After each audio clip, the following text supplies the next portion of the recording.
महोदय,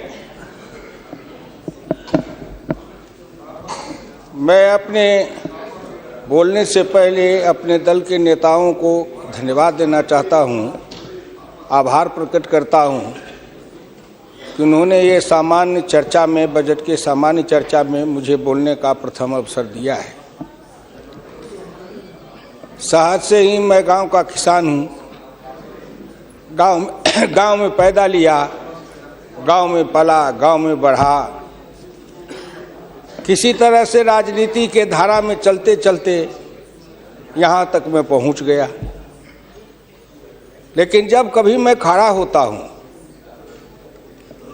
तो मेरी नज़र वहीं रहती है। चौधरी चरण सिंह जब भारत के प्रधानमंत्री बने तब भी उन्होंने मुझे एक बार कहा था कि हुकुमचंद,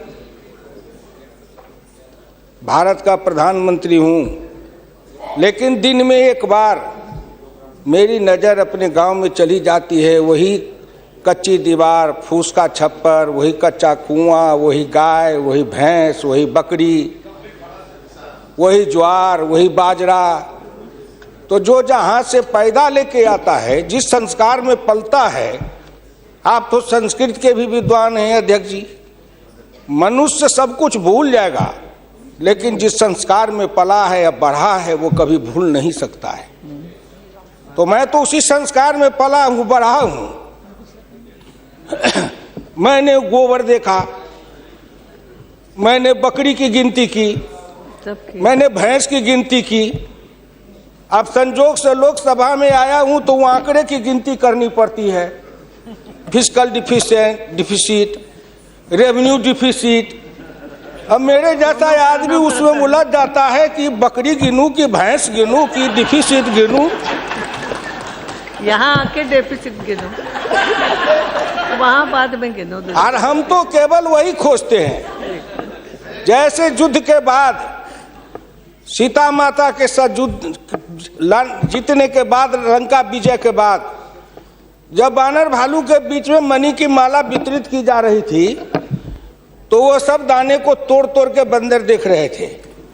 सब हंस पड़े बड़े लोग कि आखिर बंदर बंदर तो है, ये माले क्यों तोड़ रहा है। पूछा कि तुम इस दाने को क्यों तोड़ रहे हो? तो कहा मैं इस हर दाने में सीताराम की मूर्ति देखना चाहता हूँ, और जिस दाने में सीताराम की मूर्ति नहीं हो मेरे लिए निरर्थक है।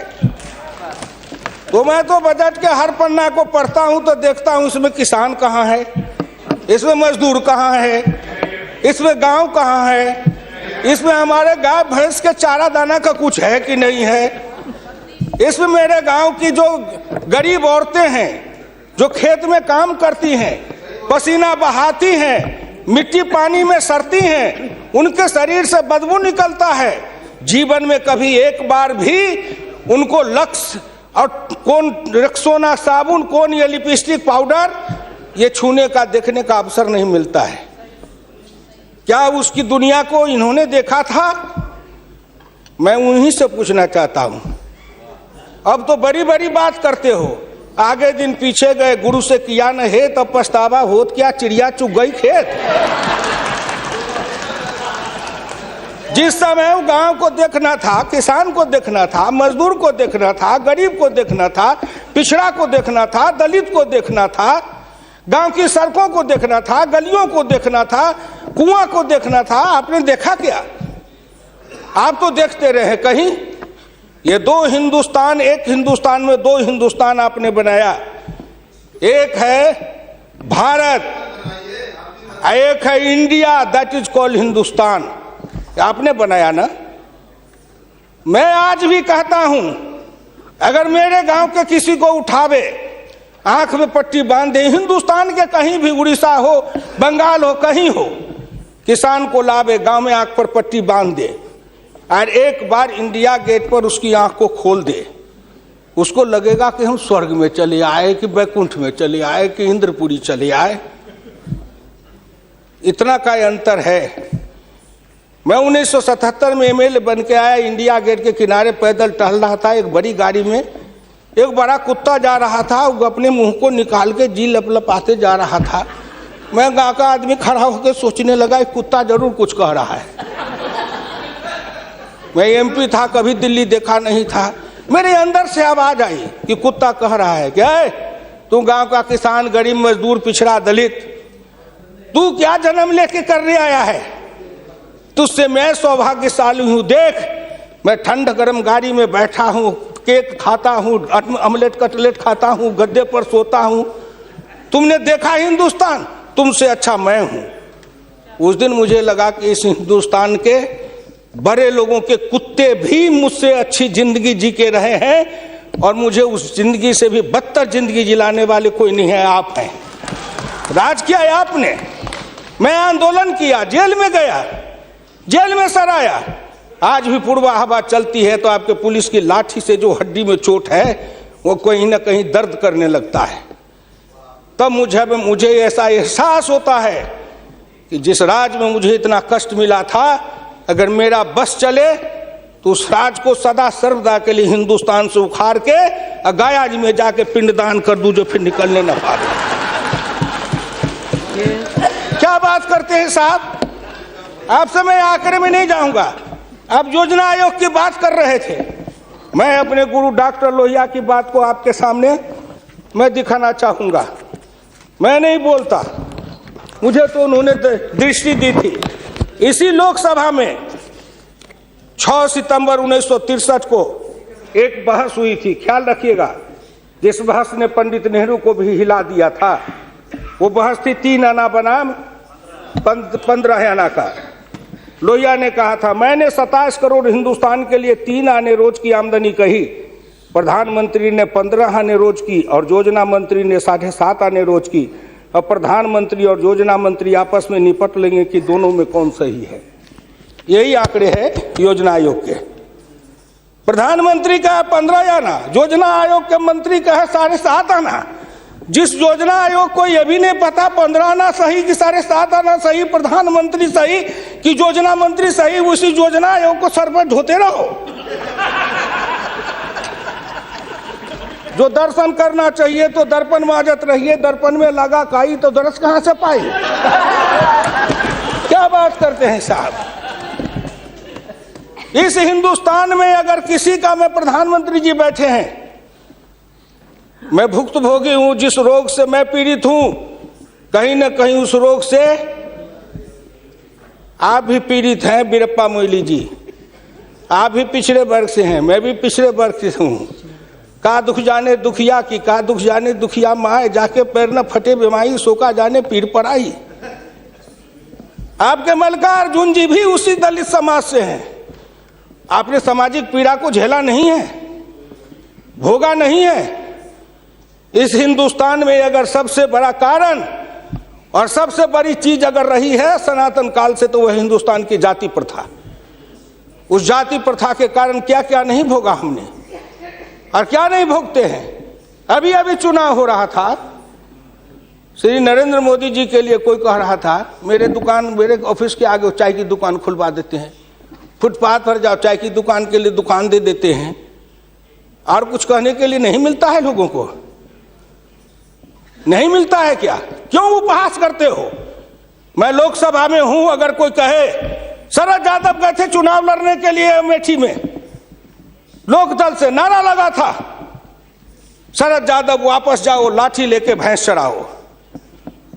कर्पूरी ठाकुर जैसा नाई का बेटा गरीब, जिसके नेतृत्व में बिहार में इतना परिवर्तन किया, वो बिहार का मुख्यमंत्री बना, 27% आरक्षण दिया, हाई स्कूल तक फीस माफ किया, मिडिल स्कूल तक फीस माफ किया, 5 एकड़ से मलगुजारी माफ किया। और कर्पूरी ठाकुर के लिए नारा लगा था, कर्पूरी ठाकुर दिल्ली जाओ, छुड़ा लेके सैलून खोलो। क्या क्या नहीं सहा हूं, क्या क्या नहीं देखा हूं, इसलिए दिल के अंदर वो दर्द और पीड़ा है। क्या आखिर कहीं ना कहीं मुझे यह भी लगता है, क्या हिंदुस्तान के पिछड़े और दलित समाज के लोगों ने अपराध किया था कि उसमें जन्म लिया? किसी ने भगवान के यहां दरखास्त दिया था कि मुझको तेली बना दो, मुझको लोहार बना दो, मुझको कुर्मी बना दो, मुझको कहार बना दो, मुझको अहिर बना दो, मुझको कलवार बना दो? कोई दरखास्त देके तो नहीं आया। आज वित्त मंत्री जी को धन्यवाद दूंगा, प्रधानमंत्री को, कि उन्होंने बजट में कुछ ऐसी योजनाएं बनाई है जिससे हिंदुस्तान के जाति प्रथा के बंधन को ढीला करने का अवसर मिलेगा। जब उनकी आर्थिक चेतना बढ़ेगी, आर्थिक विकास होगा कब? जब गांव में पैसा जाएगा तब, गरीब के हाथ में रोजगार जाएगा तब, उनकी आर्थिक उन्नति होगी तब कहीं जाके उनके जीवन में विकास होगा। आपने सोचा कि गांव का विकास कैसे होगा? क्या प्रधानमंत्री ग्रामीण सिंचाई योजना कोई मामूली है? खर्च पर पाबंदी लगाते हुए डॉक्टर लोहिया ने इसी लोकसभा में बहस करते हुए पंडित नेहरू से कहा था, मैं कुछ नहीं चाहता, एक काम कर दो, सारे लोगों के, बड़े लोगों के खर्च पर सीमा लगा दो, आय पर, आमदनी पर नहीं, खर्च पर सीमा लगाओ, इससे अधिक खर्च नहीं करेगा, और उससे जो पैसा बने उसके एक सिंचाई योजना बनाओ और 20 साल का बॉन्ड बनाओ। मैं कुछ नहीं कहता, केवल हिंदुस्तान के हर खेत में पानी पहुंचा दो, हिंदुस्तान की तरक्की हो जाएगी। डॉक्टर लोहिया इसी सदन में कहे थे। वो तो अग्रवाल थे, बनिया थे, उनको क्या जरूरी थी इस बात को बोलने का? लेकिन मैं कहता हूं कि हिंदुस्तान के गरीब, निर्धन, निर्बल और पिछड़ों का इस युग में अगर एकमात्र राजनीतिक मसीहा पैदा कोई लिया तो डॉक्टर राम मनोहर लोहिया थे, जिन्होंने जगाया, नेतृत्व को पैदा किया गांव के गली से। इसलिए मैं आपसे विनम्र प्रार्थना करना चाहता हूं कि अगर प्रधानमंत्री ग्रामीण सिंचाई योजना से हर खेत को पानी, हर हाथ को काम, दीनदयाल उपाध्याय जी ने कहा, डॉक्टर लोहिया ने कहा, 1 बीघा खेत और 1 गाय, अपनी खेती अपनी राय। हम तो ये लड़ते आ रहे हैं और आज वो सपना साकार हो रहा है। इसलिए मैं आपसे विनम्र प्रार्थना करना चाहूंगा कि सवाल है दृष्टि का, दिशा का और संकल्प का। आपकी दृष्टि कुछ और थी, अब दृष्टि बदली है। हिंदुस्तान के गांव के गरीब, पिछड़े दलितों ने मिलकर कन्याकुमारी से कश्मीर तक, कामरूप से द्वारका धाम तक, इस आसान मान के साथ आपके शब्दों में, जिनको आप अपने ऑफिस के आगे चाय की दुकान खुलवा रहे थे, वो चाय की बेचने वाला, रेल के फुटपाथ पर पानी पिलाने वाला गरीब निर्धन, जिनकी मां मजदूरनी का काम करती थी, ऐसे के बेटा को भारत के प्रधानमंत्री की कुर्सी पर बैठाया कि नरेंद्र मोदी आएगा, भारत का प्रधानमंत्री बन जाएगा, गांव गरीब किसान मजदूर के भाग्य चमक जाएगा। उन्होंने इसलिए सपना को देखा है। प्लीज वो हो जाएगा क्या? ये 9 महीना में हो जाएगा। आप नेता बोलते थे, मैं सुन रहा था, मुलायम सिंह आदरणीय बोल रहे थे, मेरे साथी हैं, बरसों तक समाजवादी आंदोलन में लड़े, कि 9 महीना में तो बच्चा पैदा हो जाता है। मैंने कहा कितनी वैज्ञानिक बात कर रहे हैं, ये तो वैज्ञानिकता है, प्रकृति का नियम है, 9 महीना में बच्चा पैदा होता है। लेकिन जो बच्चा पैदा होता है, क्या वो बच्चा 9 महीना में फिर बच्चा पैदा कर देगा क्या?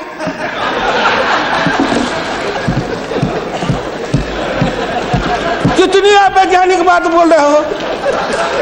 इस सरकार का 9 महीना हुआ, 10 महीना हुआ, सरकार पैदा हुई, अब क्या सोचते हो? आप क्या सोचते हो?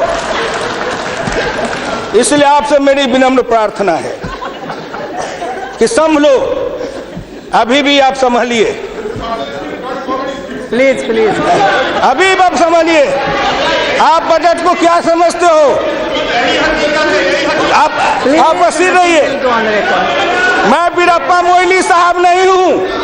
वीरप्पा मोइली साहब आंकड़े बता रहे थे, मैं उन आंकड़ों का जवाब दे रहा हूं कि आपने इतने दिन ये आंकड़े अब हमको पढ़ा रहे हैं। आपने क्या आंकड़े पढ़े थे? आपने आंकड़े पढ़े? 1951 में किसान थे 71.9%, 211 आपका राज, घट के हो गए 45.10 पॉइंट, 26.08 पॉइंट किसान गायब हो गए। कहाँ गायब हो गए? कहीं नहीं गायब हुए। खेतिहर मजदूर थे 28.1 पॉइंट, और वो घट करके हो गए 17.5, वो बढ़ गए 26.08। अध्यक्ष महोदय, जितना किसान गमा उतना खेतिहर मजदूर बनाया। ये आंकड़े नहीं है क्या? ये सच है कि नहीं? तो आप बजट बनाते रहो। बड़े बड़े अर्थशास्त्री आए, एक विद्वान आए अर्थशास्त्र के, कहां से? वो हार्वर्ड वाले। हमको कहा गए हार्वर्ड, हमने कहा इस देश को कर देगा हार्वर्ड। ये हर्बट वाला हर्बर करेगा। हिंदुस्तानी अर्थशास्त्री चाहिए अरुण जेटली के जैसे। और ये कहाँ गए बोलिए? अगर ये चौधरी चरण सिंह हिंदुस्तान के जितने कृषि ग्रामीण अर्थशास्त्री हुए, जेसी कुमारप्पा से लेकर चौधरी चरण सिंह तक, सबने एक ही बात कहा, खेती पर से जो जो भार घटेगा त्यों तो गांव की उन्नति होगी, किसान खुशहाल होगा। खेती पर से भार को कम करो। आपने कम किया, लेकिन हमको बनाया क्या?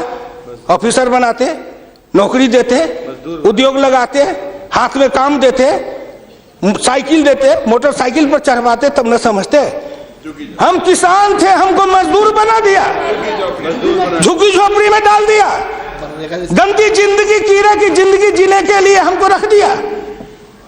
जो गांव में बसने वाले थे वो 82.7 थे और घट के हो गए 68.08।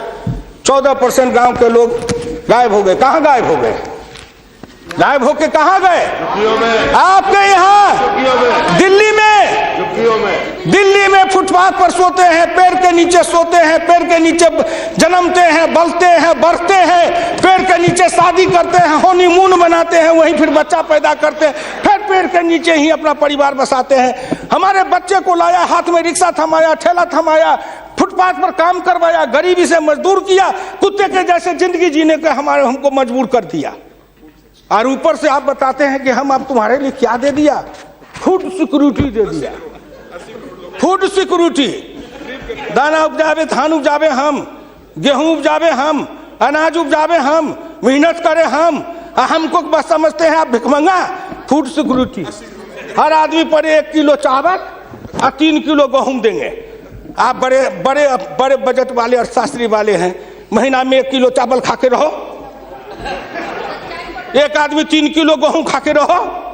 ये गरीबी का उपहास है, हमारी निर्धनता और गरीबी का उपहास है। आओ आओ, 1 किलो चावल देते हैं, 1 महीना में खाओ। महीना में 26 रुपया, जिसकी रोज की आमदनी आप कहते हो गरीबी रेखा के नीचे है, और चावल गेहूं बांटेंगे 70% को। क्या आंकड़ा है आपका? यही बजट बनाते थे ना, मैं उसी को कहता हूं, यही आपका आंकड़ा। गरीबी, चावल गेहूं खाए 70-80%, हमको कहो गरीबी की रेखा के नीचे है 26%।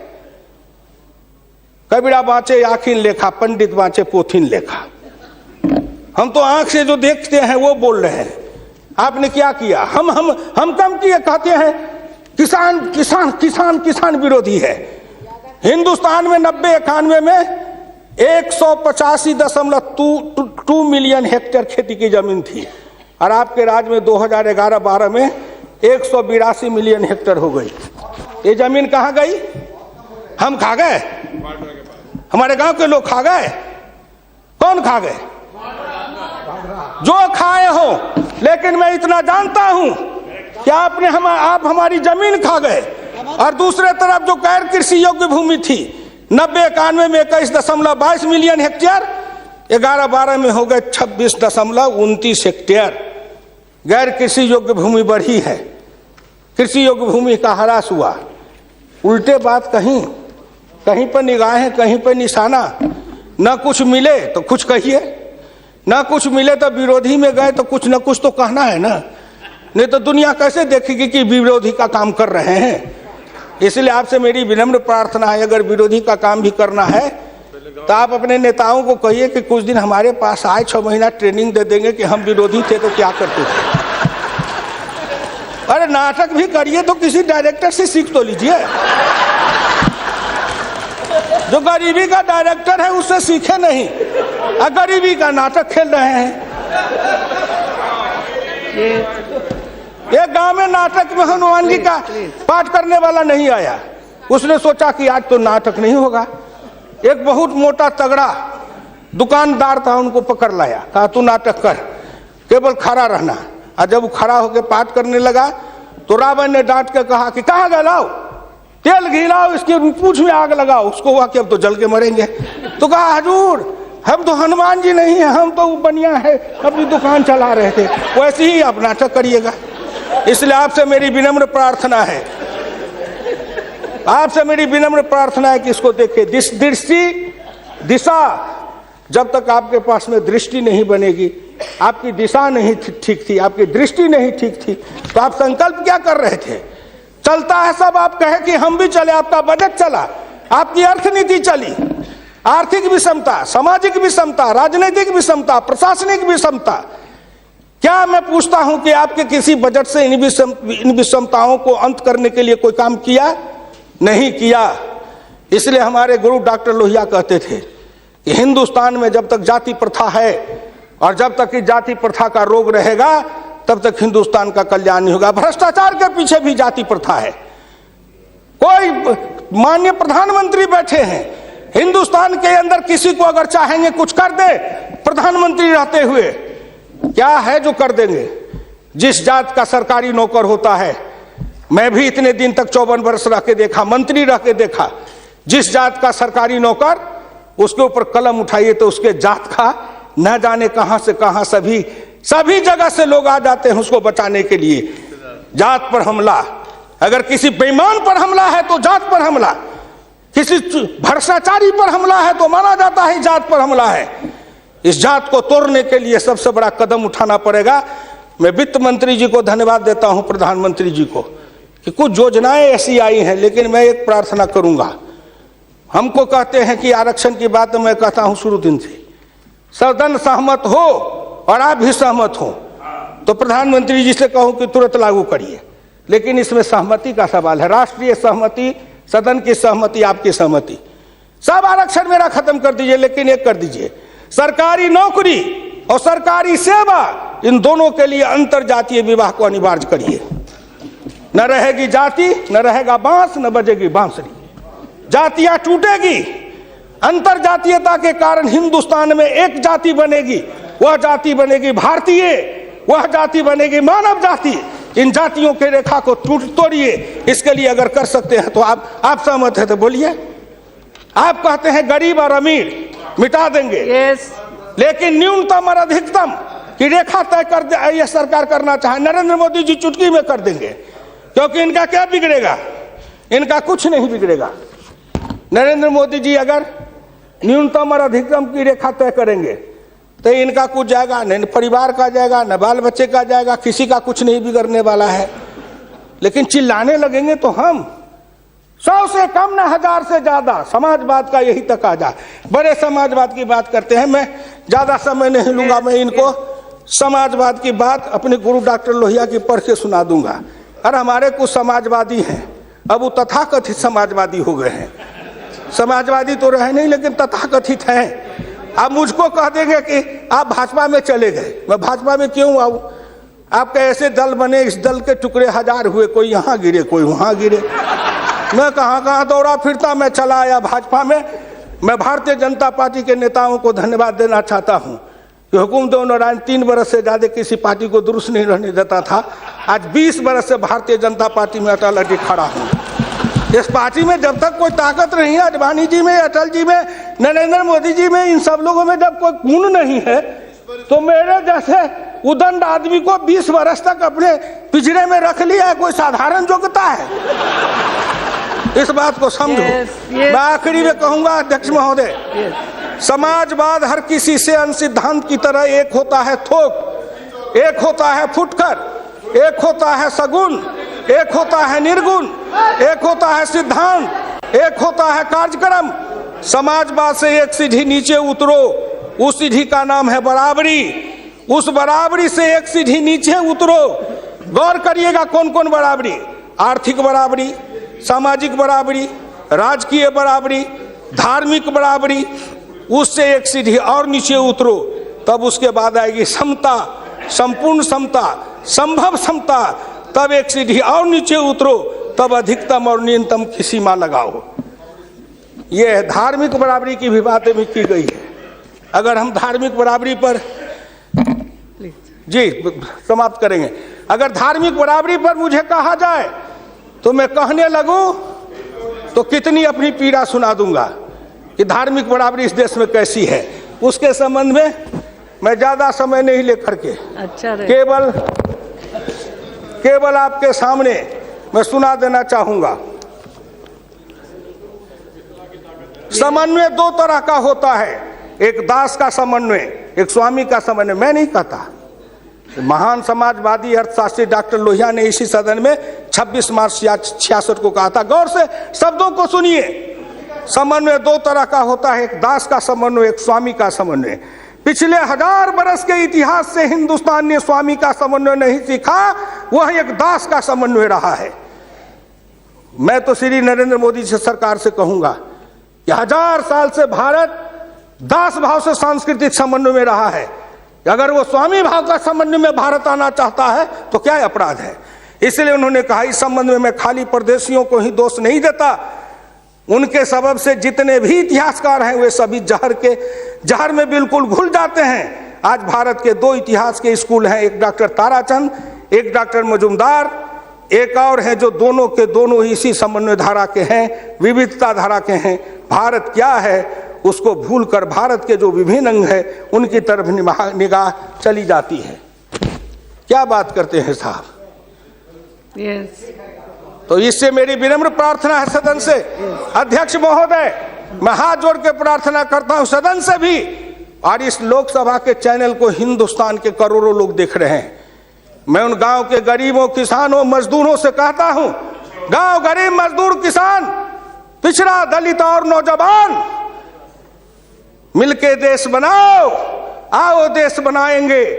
और नरेंद्र मोदी के प्रधान रहते हुए एक बार नहीं, अगर हिंदुस्तान में आपने जितने दिन रहा, एक बार में तो थोड़ी सी रेखाएं बनाई जाएगी, दूसरे बार में मिट्टी डालेंगे, तीसरे बार में तब न पिचिंग करेंगे।